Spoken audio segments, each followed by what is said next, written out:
Hello and welcome to the Business of the Business podcast. I am your co-host, JP John Paz from the Two-Man Power Trip. Of course, joining me is the pro wrestling financial genius himself, Mr. Lovey Margolin. Lovey, how you doing today, sir? Hey, John. Today's episode is a special one. We're expecting a guest a little bit later, but in one of the biggest weeks in pro wrestling history, WWE Netflix deal, and then some horrible insight into Vince McMahon's life and behavior followed basically the day after. But in our true fashion, I want to start out the show by talking about reality of wrestling. Yeah, I know everyone else is talking about that. We like to talk about some of the other topics that's not, hammered into the ground a million times. Obviously, the Vince stuff, there's going to be so much more to come out of that. Now, I was talking to a lawyer friend, and he was saying you have to say it's allegedly all the Vince stuff that's about to come out. So who knows, what's true and what's not. But obviously, horrific stuff like that. I know I'm speaking a little bit lawyerese here, allegedly, and all that other nonsense. But horrific stuff coming out of that news, especially after the Netflix stuff. It was like, oh my God, they're on a roll, they're on fire, they're on hot, and then cooled right off with the crazy Vince and Johnny Ace stuff. Ooh, nuts. Yeah, it's definitely allegedly, and Vince is Yeah. prepared, according to his representation, to vigorously defend such allegations forthwith. But I was reflecting late last night, probably when I should have been getting some sleep, that this is sort of the history of pro wrestling. Last time we talked about the history of pro wrestling in the 1800s through 1930s, but if we think about the history of pro wrestling, basically in the McMahon era, there's this period where pro wrestling is gaining mainstream acceptance. The Hogan era. Mm-hmm. Very excited for your forthcoming book, John. And Thank you. then it falls apart, right? Steroid scandals, sex scandals is one thing. And then things build back up again. And then you have deaths in pro wrestling. You have, from a content perspective, the lowbrow attitude era. Then rebuilding things back up, you have Chris Benoit, you know, double murder, homicide, suicide with his family, of course, all those sorts of things. So it's like the mainstream that doesn't really watch pro wrestling is sort of ready to accept it at different periods. But then there's something that pops up where it just like drags it right back into the gutter. Oof. Crazy, and obviously more to come from the story for sure. But what's going on with reality of wrestling? Because that was some pretty surprising news coming from them. So I love collaborations, especially among pro wrestling promotions that are established themselves. And when we've talked about television distribution, two of the strongest, of course, Dave Marquez's Universal Wrestling Network, but really best known as Championship Wrestling from Hollywood. Then an offshoot that really stands on its own, Memphis Wrestling. But Booker T's Reality of Wrestling has great distribution in Texas and then on a number of smaller stations through various means throughout the US. So if you were to think about pro wrestling outside of the bigger challenger brands, more of the independent promotions, right up there with Ohio Valley Wrestling are these two promotions. So not necessarily yet from a television perspective are they working together. That's sort of where I'm thinking about. But right now they've agreed to a talent exchange. ROW, Memphis Wrestling, and Championship Wrestling from Hollywood announced a groundbreaking talent exchange program. In a landmark collaboration, ROW have announced the groundbreaking talent exchange. The initiative is set to revolutionize pro wrestling. It's a testament to the shared vision of the three promotions. Booker T said this is a game changer. We're breaking down barriers and bringing together some of the best talents. So I guess a lot of fluff in this press release. So, but basically they'll be exchanging talent. I had meant to Google Map the distance between Houston, Texas, and Los Angeles, California. Certainly a lot closer to each other. Texas and California, neighboring states, but quite large states. Memphis sort of stands on its own, but in terms of the larger two, that makes a lot of sense. Then another interesting tidbit from Reality of Wrestling, making moves. Their venue, their home venue, is now called, and I love this name, Walker Texas Lawyer Arena. ROW, in partnership with Walker Texas Lawyer, is proud to announce the renaming of their new sports arena and training facility in Texas City, Texas, to the Walker Texas Lawyer Arena. Can anything be more Texas than this? Texas City, Texas, the Walker Texas Lawyer Arena. This exciting development marks a new chapter for ROW as they continue to expand their presence in the world of pro wrestling. The arena will now serve as the central hub for ROW's monthly shows, which are aired on CW 39. Fans can expect an enhanced viewing experience with state-of-the-art facilities that the new arena brings. The partnership between ROW and the Lawyer officially begins on January 13th, live event Slamuary, where the announcement was first made. Collaboration represents a significant investment in the future of pro wrestling and a commitment to delivering top-tier entertainment to fans.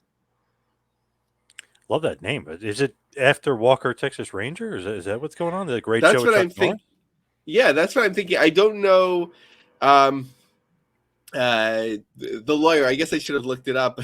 Who is Walker Texas Lawyer? I'm assuming his first or last name is Walker, but probably the rest is a play on the name.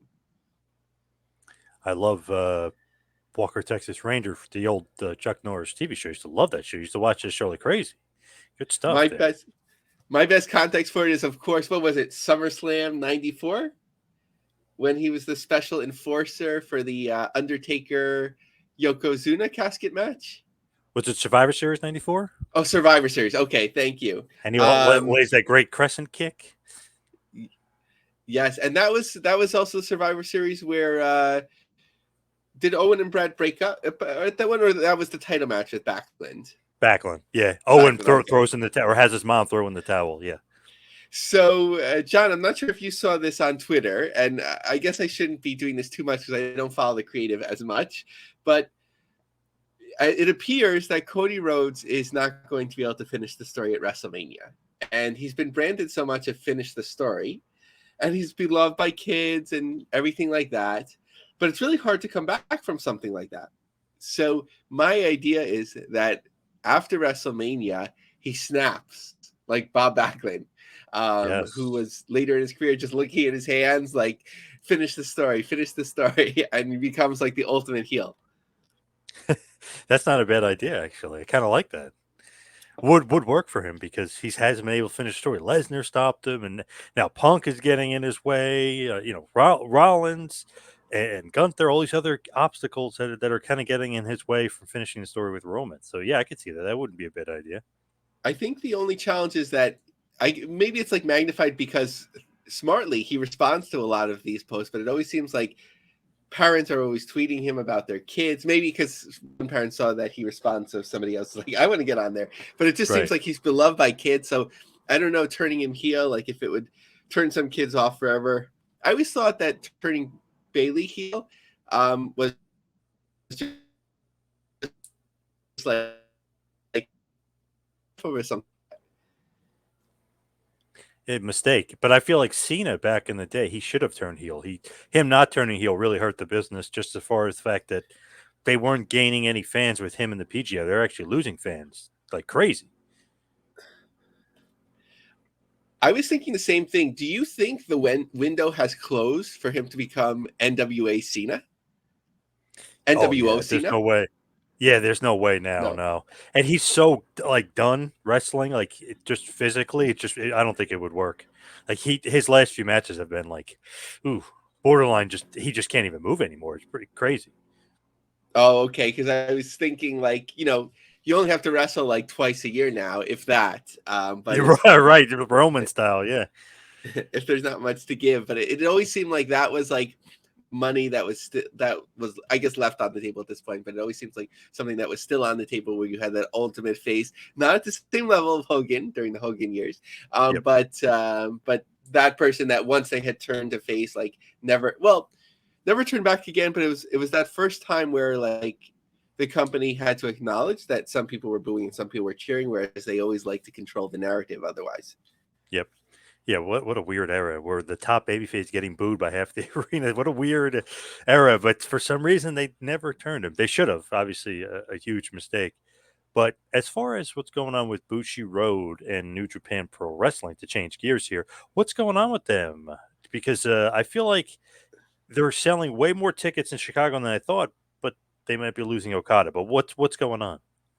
So, for the second week in a row, I'll admit I was dead wrong about this Windy City Riot show. I mean, I haven't doubted them since the initial sellout, but they have well, I hope it's a strategy, unless they're just trying to figure out the logistics of their ticket setup. But they sold out, thankfully, to WrestleTix for tracking this. They sold out quickly the 3,500 tickets initial allotment, and then they added about 1,000 more, and that sold out right away too. So they're at over 4,500 tickets sold for this big Wintrust Arena venue, which is about 10,000 seats depending on the setup. But they haven't opened it back up again.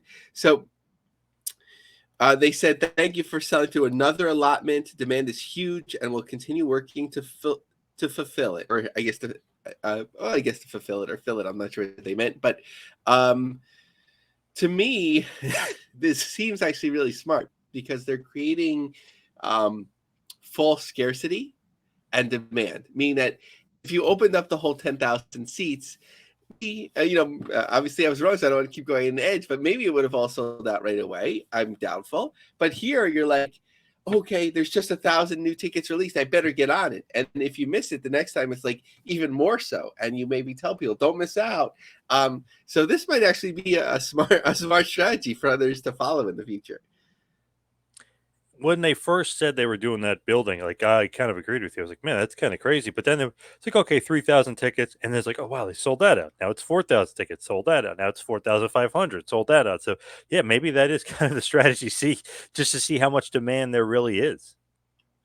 It's amazing to see. And I was about to put the dirt on New Japan in the US, like as a viable brand without, not being able to stand alone without AEW. But given the demand, and obviously this is like a one-off thing, right? And AEW runs 100 shows a year in the US or thereabouts, right? So, but is is New Japan more of a draw now than AEW? I would say not, right? Like, because when they have the big shows, World's End, the Sting retirement, and so on. But we're getting awful numbers now for Dynamite and Rampage and all these shows that sometimes a few weeks out, and it usually picks up, they're sub 1,000 tickets sold, and now some of the shows are under 2,000 tickets. So we're looking at like the best of New Japan of what they can do compared to like the worst case scenario for AEW. But it's interesting to see that, as the shine comes off of AEW, I don't know what the bottom is. We saw this with Ring of Honor, which never reached the heights of AEW in any way. But when things got bad, they got really bad. Yeah. What do you think about them losing Okada? I know Fight Opinion, our buddies at Fight Opinion had something to say about it. So, right, has the insights. So based on that, Bushiroad Corporate is absolutely burning the major Japanese markets with an insane volume of shows in major buildings. They have an AEW arena level problem, but worse. Now they're dollar chasing. And he thinks that coming to the U.S. is just to find dollars. I guess every company wants to make money. But I guess based on this lens that, Bushiroad is in some trouble in Japan. We know that their stock was way down. I don't know if it recovered. But Stardom has a different strategy, which I think is a smart one as well. They'll be part of the WrestleMania weekend festivities at the 2300 Arena. Stardom American Dream 2024, Thursday, April 4th. According to WrestleTix, as you know, John, there's the 4 reserve sections in the 2300 Arena, but then there's the 4 corners. So of the 658 reserve tickets, only 37 tickets remain. 3 of the 4 GA corners are sold out. So looking great, looking like a true sellout for Stardom. And I think the best way for them to go in the US, just come like on these, for the most part, to come on these special weekends, because you have the super fans that are into it. it wouldn't be the worst idea to try a modest tour of the U.S. Like I would book small venues, like classy theater type venues where it's 800 to 1200 seats. Charge a lot for them because you have super fans that are willing to pay to see it rather than a broad interest in the market, as I would speculate, and see if you could make money that way. That worked out really well for New Japan when they ran Times Square a couple of years ago, of smaller venue, but they charged really high prices, and it seemed to be hundreds of thousands of dollars, at the gate. Ooh, a lot of money we're looking at here for sure. But I don't know if New Japan is in a strong footing without Okada. But it's weird. They sold out in the U.S. Not doing well in Japan. Weird. But is Stardom also like in trouble at all, or are they doing good? It's hard to tell. I don't have my pulse on Japan. From what I gather, that they were running too many shows, so that they were thinking about that a little bit more. With like Bushi Road, like overall, there's all these management changes and issues to manage. So we have to see how things shake out. But I think in terms of the U.S. lens, that Stardom still has like a certain appeal, uniqueness, and the opportunity to see them isn't here that often. I know that, right? Sukiban uses some Stardom talent in a very different way, so Stardom still stands alone. To me, I wouldn't mix it with New Japan in the U.S. Um, Keep it unique, keep it to itself, and you have people that are very interested in what they have to offer, and who are willing to pay for it. What is going on with GCW?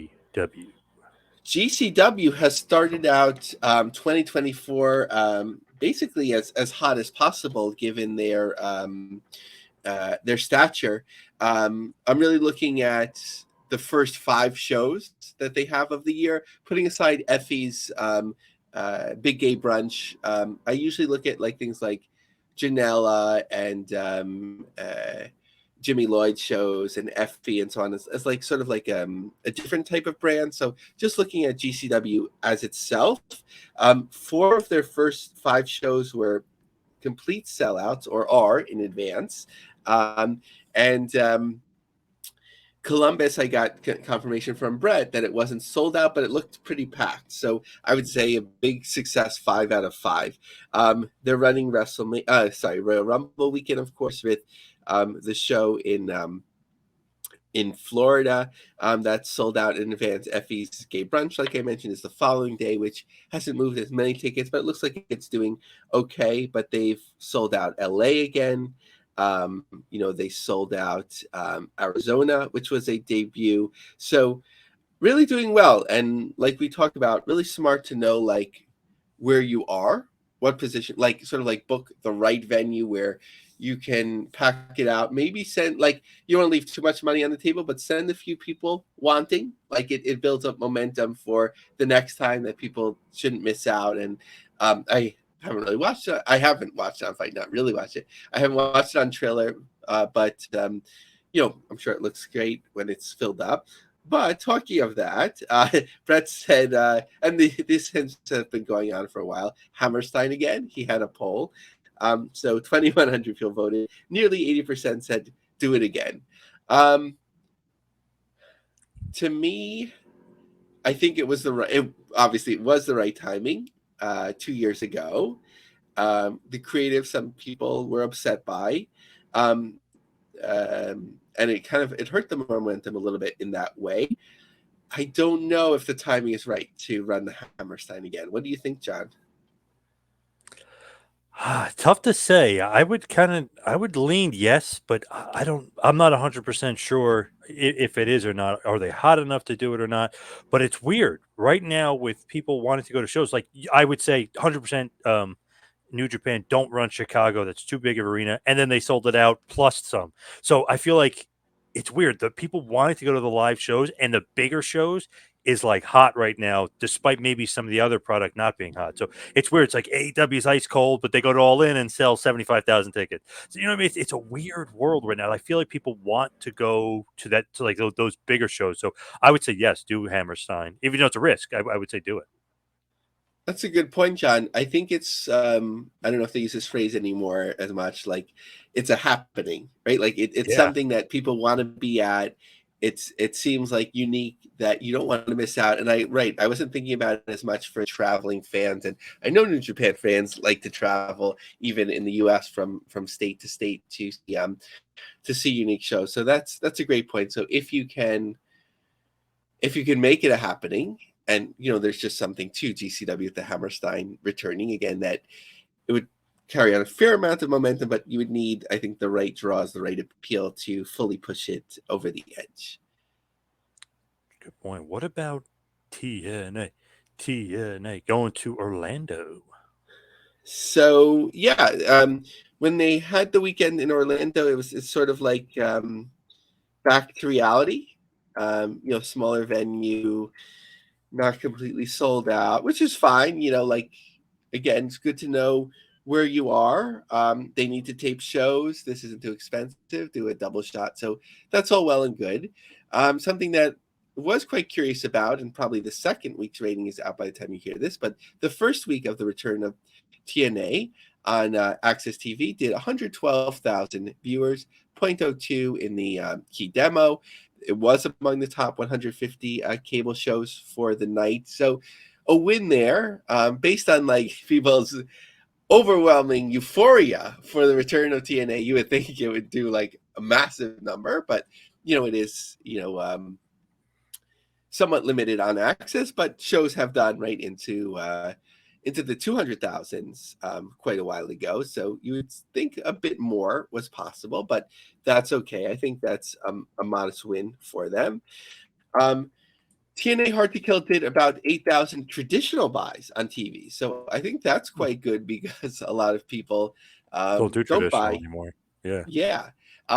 I will admit that the pay-per-view that I order every year is the Royal Rumble, and I don't want to bother with digital, so I'm just going to buy it on my TV. So whatever the Royal Rumble does, that's a +1 from me. So yeah, so that's basically TNA. I was running a poll in terms of what's the number 3 promotion, which we check on every once in a while, and by mistake I wrote Impact. So of course it took a while, but the TNA folks found it, and they were shaming me, perhaps rightly so. The streaming numbers will probably go up, so it'll be more than 8,000. This will be the most they've done since Omega Kenny Swan, right? Since Omega was the champion there. Yeah, and that's a good sign to see, because the Omega thing was like sort of like an aberration, right? You had super hot promotion at the time, sort of giving you a little bit of tailwind. Some people at the end felt it was more of a negative than a positive. It seemed positive for me, for business. But that's a good thing. I think it'll be interesting to see. People came, they were curious about TNA. The show seemed to go over well. I think people forgot about there not actually being a major surprise, depending on how you counted. A few WWE ex superstars, but I think TNA is in a relatively good place right now. Yeah, it's one of those things. I kind of forgot about that, or I guess it didn't happen, or whatever. Just let's forget about that. Also, speaking of that, though, too, it's almost like with the NWA. Like, let's forget about the CW channel, right? It's it's probably going to be on the app, right? Like Yeah. one of those things. Like, let's just hopefully, Men in Black it and forget it. Yeah, this is the weirdest, most unique rollout I can recall, and certainly in a modern way in terms between the app and a television network, because NWA really leads to confusion themselves. They put on their posters just like the CW logo. I don't know if the CW app has its own logo, but they do that, and then they announced a big upcoming show. I think it was Hard Times, and it looked to be the CW. We were reading it, on the show. I was like, oh, okay, it looks like this will be on a special, and which wasn't too surprising because WoW had the special that came and went, and no one really noticed. the Entertainment Tonight presents. But feel a little bit bad for Joe Galley, who's probably in a little bit of hot water at the NWA, and this is his, I believe, his main job now. So hopefully no problems for him. Everyone likes him. But in a recent interview, NWA lead announcer Joe Galley misspoke in saying that the NWA's as yet unnamed and unscripted show would air on the CW Network's broadcast channel. Rather, that same unscripted effort will soon premiere on the CW streaming platform, which notably will also exclusively host future episodes of NWA Power starting February 6th. The CW app is free for download. Interesting. Wow, interesting. So even the Billy Corgan stuff won't be on CW. What about this new Turnbuckle Championship Wrestling? Obviously, the brainchild originally of Dusty. Is this a QT Marshall vehicle? Yeah, I love this, that Cody Rhodes continuing to walk in his father's footsteps, and Turnbuckle Championship Wrestling was one of those sort of odd emergences of the late 90s. It began before WCW closed. It was when Dusty Rhodes was no longer affiliated for a while with WCW, although I think he would return for the Terry Funk feud. I might be messing up the timeline there. Ric Flair feud he would come back for. Okay. Kiss my white donkey, right? Yeah. But it was fun because you had sort of this amalgamation of his NWA people, like Barry Windham passed through, and contacts that he made in the modern day, like Steve Corino, and then you had Glacier was there. It just seemed fun. I don't they were doing the old Georgia circuit, and then it seemed to be rumors that maybe they would get on Turner Classics, because they were showing old WCW and NWA tapes, but that never happened. So it wasn't especially successful, but it was a known vehicle because it was Dusty Rhodes, and there's a certain cachet to it. And I just think that's awesome that it's coming back. And it seems like they're doing it in a sustainable way, right? Like you said, QT Marshall and Teal Rhodes, hopefully I'm pronouncing her name correctly. Yeah. So out of the Nightmare Factory, they're going to tape the program. And that seems sustainable because you already have this training facility. I would assume, most likely be the trainees that are involved, at least at first, and then you could kind of grow from there. There was no announcement yet of a distribution platform, so I'm not sure if they're going to record the first one for broadcast or have it on YouTube or do something with it. But TCW announced its anticipated revival in McDonough, Georgia, signaling the next chapter. The first event will be sponsored by Cody Rhodes' Atlanta-based wrestling school, the Nightmare Factory, promising an entertaining and exciting evening for wrestling fans of all ages. After a 20-year hiatus, TCW is making a triumphant return to the ring and will capture excitement, adrenaline, and glory of the original events. Teal Rhodes said, proud to be part of TCW, brought to you by the Nightmare Factory, a place for wrestling's future stars to hone their skills while making new memories for wrestling fans. See you at the matches. I think that's just it's just fun. It's cool to use, IP like that. Very cool. I do like that. It is pretty cool that they're bringing that back, and Teal's involved, so the Rhodes are involved. It's very, very, very cool. Cool little venture for TCW. But quickly, before we get to our guests, what are some indie quick hits? So Mustafa Ali, hottest star of the indies, I would say right now, at least modern star joining. So his Canadian tour is officially sold out. A number of shows there. The Action Wrestling in Georgia sold out on January 19th. And noting the cool Circle 6 poster, they're also running in Detroit, the venue that GCW uses, and Pondo's Madhouse. So Madman Pondo, and it shows a really cool picture of him with a buzz saw, I guess, or something, a baseball bat and a saw combined. But just I love the graphics like that rather than just photoshopping or copying pasting 25 guys into a poster. It makes it look cooler. I do love it. Now we do have a guest joining us right now, Mr. Corey Leff. What's going on, Corey? Corey of JohnWallStreet. How you doing? What's up, guys? Nice to join you. Hey, Corey. Great to meet you. Lavi here. And as you probably guessed from social media, a huge fan of your work and your efforts with John Wall Street. The praise goes both ways, man. I'm a equally as big of a fan of yours, and your coverage of the wrestling space is second to none. So excited to join you guys. Awesome. Corey, just before we kind of get into John Wall Street and you coverage of the business, I'm just curious, where'd you grow up? How'd you become a wrestling fan? Like, usually it's almost like where you grew up is what you were a fan of. Like, hey, I'm from the Northeast, WWF guy, but where'd you grow up and what were you a fan of? Yeah, I grew up in North Jersey. I would say I grew up a fanatical wrestling fan in the '80s and early '90s. Actually, I would say all through the '90s. I graduated high school in 2000 and went to the 2000 Royal Rumble at MSG. So I would say my wrestling fandom certainly died off once I went to college. But as I kind of got into my 30s, I would say, and into the sports media business, I certainly picked it up again. I went to the Raw 25 show, which was a nice experience. I saw people have been tweeting about that because I guess it was 6 years ago yesterday or earlier this week. And that was a nice experience getting to go to Manhattan Center after I'd watched the shows on, at that venue all those years. That was a pretty cool experience, and went to SummerSlam a couple times when it was at Barclays Center, and now I have a 6-year-old daughter, so we've taken her to MSG and to Prudential Center for a couple of shows. So yeah, second generation now. We're trying to build a wrestling fan here. Nice. I love it. I'm actually was born in North Jersey as well, graduated in 2000, do have a 6-year-old daughter. So a lot of things in common. Where? I grew up in Harrison, New Jersey, and then I moved to Homedale when I was 4 or 5, I think. Yeah, about 4 or 5. Yeah, I'm from Livingston, so I live in. Oh my God, my aunt lives in Livingston. Nice, or the town over. She lives in North Arlington, but her son lives in Livingston. But she's basically super close to live. Wow, interesting. What a small world. Small And world, I was man. at Royal Rumble 2000 as well. So what a small world. That's it.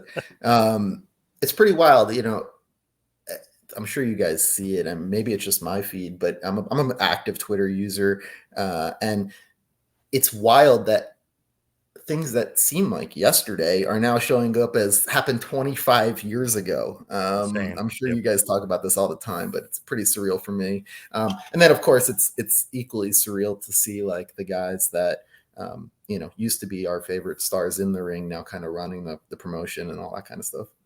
Crazy. It's funny. It's like, wow, just yesterday, Flair wins the 92 Rumbles. Like, no, that was 30 years ago. You're like, oh my God, what the hell? Where did the time go? Time flew by. Jesus. So, well, we're big Devils fans, and I'm sure you guys know they use the Ric Flair woo pretty heavily in the game promotions. My daughter, like, showing her Ric Flair highlights all the time. Wrestling, big part of our lives, I would say, still, even though I don't watch promotion, every Monday like I used to. So how does wrestling and sports and finance, how does that intersect for you?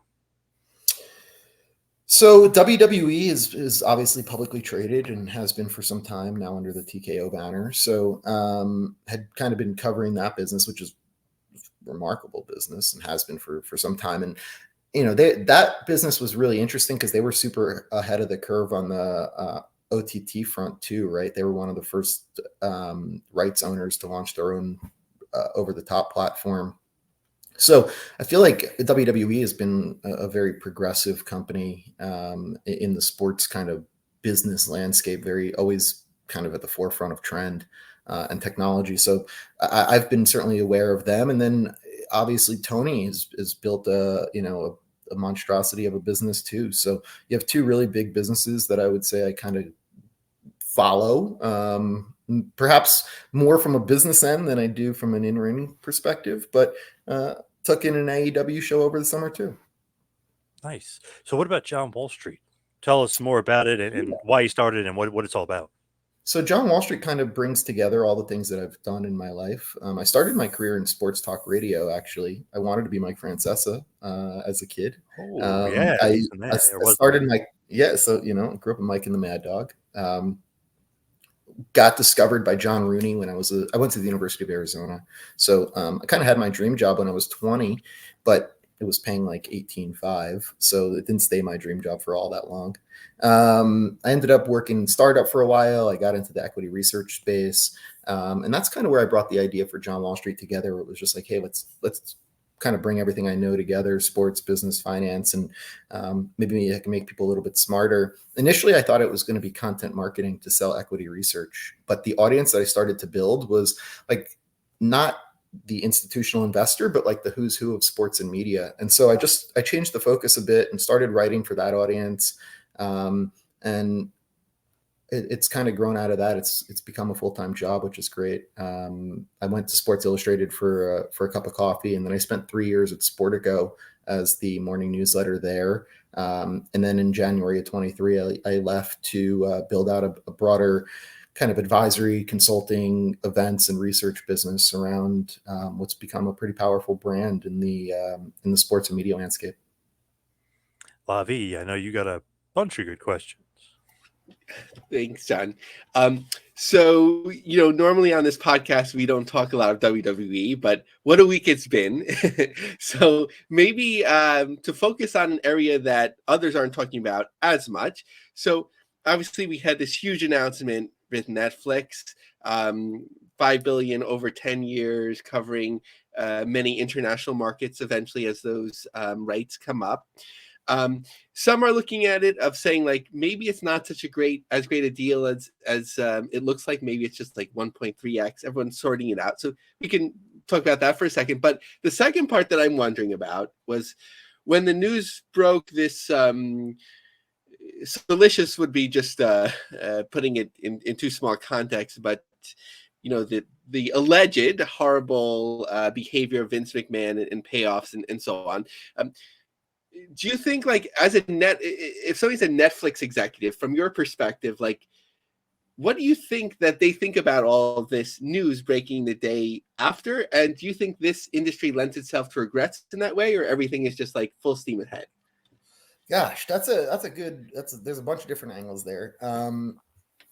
I guess I wasn't particularly surprised by the WWE Netflix deal.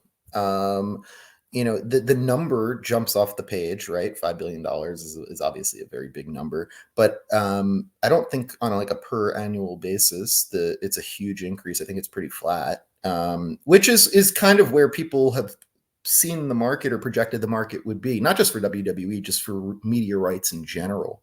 That people have kind of suggested that for a lot of properties, best case scenario would be flat. So from that perspective, I think WWE did fine, maybe better than fine. From the Netflix perspective, I don't think this means that they're going to be the next big entrant into live sports rights, as some have suggested. I think WWE is much more akin to scripted programming than it is live sports rights. But kind of the beauty of live sports rights from a content generation perspective is that the outcome is guaranteed. We know exactly how many subscribers are going to tune in for WWE wrestling.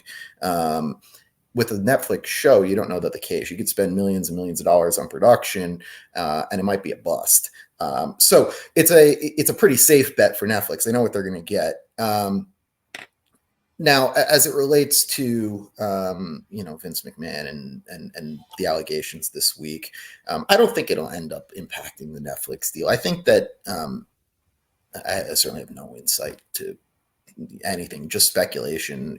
Just my gut tells me when WWE, as a publicly traded company, I think that this stuff, I think this ultimately will end up forcing Vince away from the company. And if that happens, then I don't think this has any impact on the Netflix deal at all. It probably dies down relatively quickly, and everything just kind of moves forward.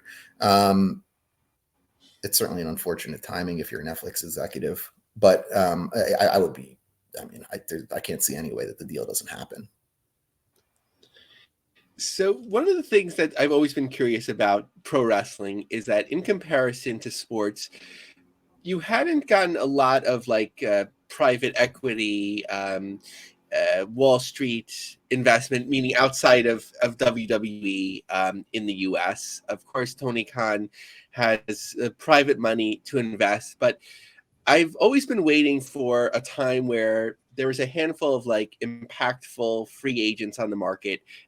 That's no longer the case. But a few weeks ago, we speculated on, let's say, like a CM Punk, a Brock Lesnar, a Ronda Rousey, just throwing out Batista, who's in his mid-50s or whatever it may be, where people with a fair amount of money who seem to throw money at sports to try things have never really done that with pro wrestling at like a high level to like, okay, let's put in tens of millions or more to make things work. Why, if you feel that that's accurate, like, why do you feel that doesn't happen in pro wrestling as much as sports? It's a really good question. I'm not sure why it hasn't happened. I would imagine that part of it is, I think part of the appeal to sports ownership is kind of the cachet that comes with it, right? Like to be able to say you're an NFL team owner, right? Or to say you're an NBA team owner, that's a very exclusive club and opens the doors to a lot of rooms that you might not otherwise be able to get into. I don't think throwing $10 billion of pro wrestling gets you into any rooms. You know, Tony Khan gets into more rooms because he's the owner of the Jaguars than because he's the owner of the AEW. I mean, that's not even debatable. So that probably has something to do with it. I will say this. When I remember I had a conversation with Tony very early on when he launched AEW. And I said to him, people have tried spring football a million times. We've seen those leagues fail time and time again. Why would a second wrestling promotion be successful? And Tony said, you would have a better chance of starting a third wrestling promotion than you would a second football league. And the simple answer, and I believe that, and by the way, that's not exclusive to wrestling. The same thing goes for mixed martial arts. The same thing goes for boxing. Because these individual sports, you only need one or two guys at the top of the ladder, the top of the promotion, and everybody thinks it's the best, right? So AEW gets John Moxley and help me out. MJF. No, but he wasn't one of the big stars they got. At the beginning. To bring in someone from the outside. Who else did they bring in, John? Yeah, who did they bring in? Who did they get at the early, right at the beginning? Chris Jericho. Jericho, right. So they got Jericho, and they they got the twins, and all of a sudden they had like 3, 4, 5 of the top guys from in the sport at the top of the promotion. And that's the same thing with UFC, right? Everybody thinks the UFC is the best MMA promotion because they have well, not right now, but the Conor McGregors and Ronda Rouseys of the world they have historically, right? Nobody knows, even the hardest core MMA fan doesn't know the fighters between, on the non-pay-per-views, basically, right? Like the guys fighting on the undercard. So if you could get 1 or 2 stars at the top of the card, you have the opportunity to flip everybody's perception. You can't do that in football. There aren't enough good NFL quarterbacks as there are, never mind to start a second spring football league or a second football league. So, in terms of viability, if you're going to pump money into it, I think you can make a strong argument that it would be a better investment to start another pro wrestling circuit or another MMA league or a boxing outfit versus a competing Big Four sports league. That seems like a logical enough solution. And if you wanted to make that argument, I think you could kind of extrapolate that to pro soccer here in the US too.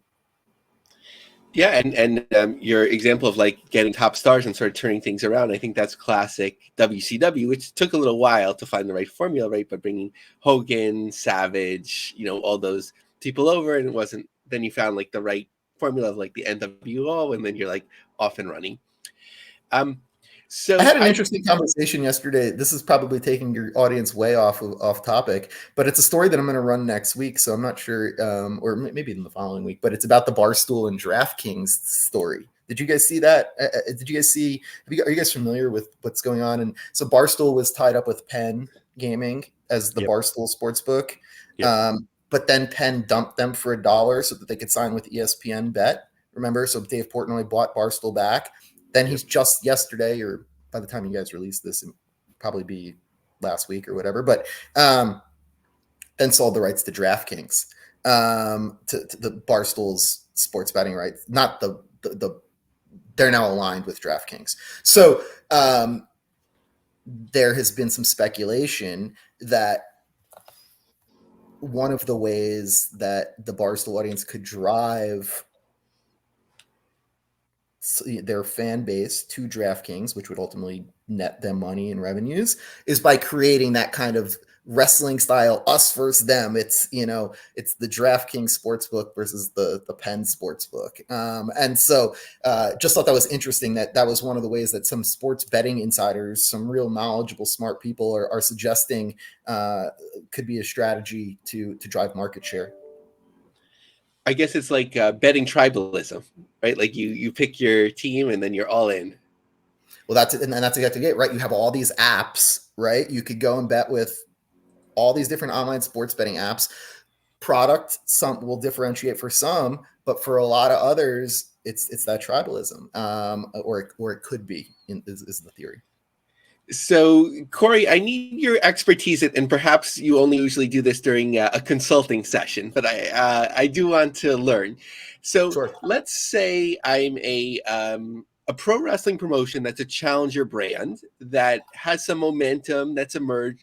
Let's focus on like a family or for all perceptions. Let's say like a Game Changer Wrestling, GCW. I'm not sure if you're familiar with them, but as compared to, let's say, like a Jeannie Buss Wow or Billy Corgan owned NWA, let's say like a GCW. And I'm like, okay, I could get to a certain level. I'm doing great with Triller and so on. But to get to the next level, I want to get investments. So unless you happen to have a Wall Street guy in the front row, which could very much happen, what would a company like GCW do to raise capital? Where would they go? Well, they probably should hire a banker. That's probably a good place to start. I honestly, that is a little, I don't know. I don't know what the market is for investment in those types. I don't know. I actually don't really know what the business opportunity is, to be honest. Is actually probably the place for me to start. I don't know what the upside for those kind of companies is. Is that you tell me. I mean, I have no idea what kind of revenues they generate. So it's probably a bit beyond my scope. Is I guess the short answer. But I'd like to think that, just generally speaking, getting at what I was just suggesting, that the pro wrestling is interesting. Live sports is interesting because you know what the guaranteed audience is. If a promotion can build this, a constant, steady audience, they should be able to sell media rights, and that's becomes attractive. Now, the issue becomes the pay TV landscape is shrinking, right? And so more of the money is funneling up to the top. So WWE, they're able to command flat revenues, right? Maybe AEW can do the same, but that means that there's less money for everybody else. So does it become more challenging for those promotions? They may need to find other ways to generate revenue. The guaranteed media rights that they perhaps have pursued in the past are likely not going to be there in the future. The good news is that you have these, like I said, we talk about building fan bases. If you can build a fan base that will pay for a subscription to an OTT platform or subscription service like that, we're getting into a world where you can start to buy products and services through those platforms. There are other ways to go about monetizing the audience. So again, but it all starts with product, and it all starts with building a fan base, and that's ultimately what everybody's goal should be. And it's not about reaching the most fans. I think this is like a theme that I'm thinking about just across sports. It's not about reaching 1 million fans or 100 million fans. It's not about having 1 million fans or 100 million fans. It's about having 1 million fans or 100 million fans that will pay for your products, buy your stuff. That's where the value is. So it's actually interesting, and Corey, I'm sure you're familiar with the promotion just because they've had certain highs and lows with the now renamed TNA, previously Impact Wrestling, previously TNA. they have a lot of legacy fans. Like if you say anything about TNA on Twitter, like they come out, but they don't. I mean, they bought 8,000 pay-per-views on traditional TV last week, but they don't seem to come out to spend money. But they have so many views on YouTube, so many followers on Twitter. I think some of it is legacy, but like I don't know if they could convert them to money again. Yeah, I have a hard time like really valuing that kind of stuff. I think that there's just I think about this all the time. For a long time, we've heard that it's the NFL, and then it's baseball and the NBA in one order or the other, and then it's the NHL, and then it's Major League Soccer, and go down the kind of the value chain. And the only reason we think that is because of Nielsen ratings. That's literally the only reason that anybody suggests that's the reason. But I don't think that that's the only way to calculate. I know that's not the only way to calculate fandom nowadays. It's very hard to buy into all of the social metrics. We know a lot of them are BS, right? Like, I mean, Facebook and them have admitted to embellishing those numbers. So again, I think it's about, when we talk about the value of these assets, it's about the number of people that are willing to pay for your products and to buy your products. And so people that are willing to casually watch some views on social media, I don't think that's not a fan. That's a casual observer. A fan is somebody who is willing to buy what you're selling. And so I'm not sure maybe I didn't answer your question, but those people that have, an affinity for TNA from 15 or 20 years ago and might be willing to watch some highlights, those aren't fans.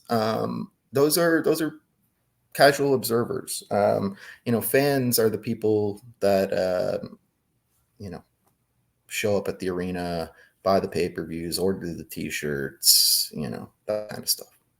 No, I love that. That's actually the clearest distinction. Like in my mind, I'm gonna like categorize that now. Let me turn over to John. What is next for you? What do you got coming up down the pike? In terms of content, or in terms of events and such? Content for the site. Content. I had a good story on Monday about Sports Illustrated. Really good story coming out on Monday about like the whole. You guys familiar with what's going on with sports? The Sports Everybody's Illustrated. gone. Right? I'm sorry. Everybody's going to be gone. That had been the narrative last week. That doesn't appear to be the case. Sports Illustrated is going to continue to exist in one form or another. That seems pretty certain. Whether or not it's with this editorial team, again, remains to be seen. The way I'm kind of getting into it is more from the perspective of there's this narrative that private equity has killed Sports Illustrated, and that's just not true. I mean, first of all, Authentic Brands Group bought this company in like 2018 or 2019. So, I mean, it's hard to say that Sports Illustrated was really clicking on all cylinders in 2018 or 2019, right? Like this brand, Sports Illustrated hasn't been a relevant brand in 20 years, or at least what it once was in 20 years. So the narrative that Sports Illustrated, that private equity has killed it, is just patently false. But the second part of that is that the bigger issue is that the internet is what has killed Sports Illustrated. And it's kind of getting, Lobby, what we were just talking about. It's not about the amount of people that will watch a 30-second clip or a 10-second clip, which is how most people are now consuming media, right? Like, people don't read a 2,000-word article on a game. It's just not the way people consume media anymore. Sports Illustrated never adapted with the modern environment. If Sports Illustrated was doing instant reaction to the WWE story that dropped yesterday about Vince, Sports Illustrated would still hold relevance. They're not, and so they don't. But the idea is that, so that's one part of the conversation. The second part of the conversation is that Sports Illustrated is not dead. Sports Illustrated is more profitable today than it was 20 years ago. The licensing business is very profitable. The margins are huge. So, and by the way, that business can continue to exist as long as SI just plugs along. It doesn't have to become what it once was. They can build a very nice, profitable licensing business with SI just being a middle of the road publication like it's been for the last 20 years. So SI is not going anywhere. This is kind of the latest speed bump for a brand that's had a whole bunch of speed bumps in the last half decade. But that's the story I have on Monday. Tuesday, I got a fun story coming up with Steve Ballmer, owner of the Los Angeles Clippers. They were recently awarded the 2026 NBA All-Star Game. But the reason we write the story is because they're building what is like the most tech-enabled venue in sports. And the whole concept of the sporting experience sucks. Going to a live sporting event is not good. It's terrible from like driving to the stadium, to the parking, to getting in the venue, the food and beverage, the bathroom lines. The whole thing sucks. They're going to use technology that's already readily available to make that process better, which is a step in the right direction. And we're going to get into that. So that's Tuesday. Good stuff. Where could everybody follow you, find you, get you social media and website wise? So you can find me. You can sign up for the newsletter at JohnWallStreet.com, JohnWallStreet.com, or JohnWallStreet.com/subscribe. You can find me on Twitter at Howie Longshort is my Twitter handle. Yeah, those are the ways to get me. All right. Awesome. Corey, thank you so much for all the time. Let's wrap this bad boy up. Lavi, you can follow me on Twitter and Instagram at 2Man Power Trip. Lavi, where can everybody find you? Yes, follow me on Twitter, LavieMarg, LavieMarg. And a reminder that we are the official business podcast of PW Ponderings. Awesome. Thank you, Corey. Thank you, everybody out there, for listening. See you right back here next time for a little business of the business. We'll see you next week, folks.